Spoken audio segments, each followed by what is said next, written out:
ஜூலை 28ஆம் தேதி மனோன்மணியம் சுந்தரனார் பல்கலைக்கழகத்திலே ஏற்பட்ட தமிழுக்கு ஏற்பட்ட ஒரு அவமானமாக மாண்புமிகு அமைச்சர்கள் தீர்மானத்தை வரவேற்று மற்றும் நீங்கள் பேசுவது பொருத்தமானது. தமிழ்தாய் வாழ்த்தான நீராறும் கடலுடத்த என்ற பாடல் அவர் எழுதிய மனோன்மணியம் நூலில் தொடங்கப்பட்ட பாடலாகும். மனோன்மணியம் சுந்தரனாம் பிள்ளை அவர்கள் அன்றைய திருவிதாங்கூர் சமஸ்தானத்தை உள்ளடக்கிய ஆலப்புழா பகுதியில் ஏப்ரல் 4ஆம் தேதி 1855ஆம் ஆண்டு பிறந்தார். 855ஆம் ஆண்டில் பிறந்து 1897 அவர் மறைந்தார்.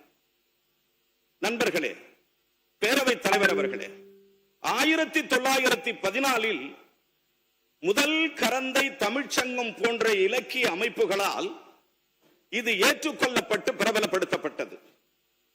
தமிழக அரசின் தமிழ்தாய் வாழ்த்தாக 1970 ஏற்றுக்கொள்ளப்பட்டதற்கு காரணம் அதன் வரிகள் தமிழ் நிலத்தின் புவியியல் மற்றும் கலாச்சார பின்னணியை தமிழ் அன்னைக்கு செய்யப்படும் ஒரு பிரார்த்தனையாக உருவகப்படுத்தி தமிழ் மொழியின் அழியாத இளமையையும் நிலைத்தன்மையையும் போற்றுவதாகும்.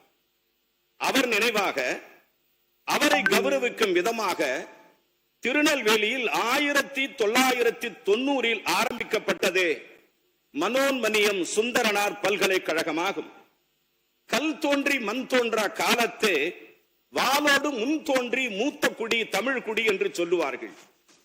இந்திய அரசின் உள்துறை அமைச்சகம் 2025 அனைத்து மாநிலங்களுக்கும் தனது மாநில அரசு நிகழ்ச்சிகளில் தேசிய பாடலை முதலிலும் தேசிய கீதத்தை இரண்டாவதும் பாடப்பட வேண்டும் என்று வலியுறுத்தி இருக்கிறது. இதனால் நமது அரசு நிகழ்ச்சிகளில் பாரம்பரியமாக பாடப்பட்டு வந்த நமது தமிழ்தாய் வாழ்த்து பாடல் பின்னுக்கு தள்ளப்பட்டுள்ளது என்பது உறுப்பினர் தீர்மானம் தெளிவாக எந்தெந்த இடங்களில் தமிழ்தாய் வாழ்த்து முதலில் பாடப்பட வேண்டும் என்று சொல்லிய பிறகு பிற செய்திகளை பற்றி பிறகு பார்த்துக் கொள்ளலாம்.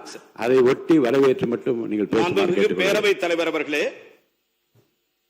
எனவே இது குறித்து தமிழ்தாய் வாழ்த்தினை நமது மாநில அரசு விழாக்களில் முதலில் பாட வேண்டும் என சட்டமன்றத்தில் ஏகமனதாக முதல்வர் ஏற்படுத்திய தீர்மானத்தை நான் ஆதரிக்கிறேன், வரவேற்கிறேன். நன்றி.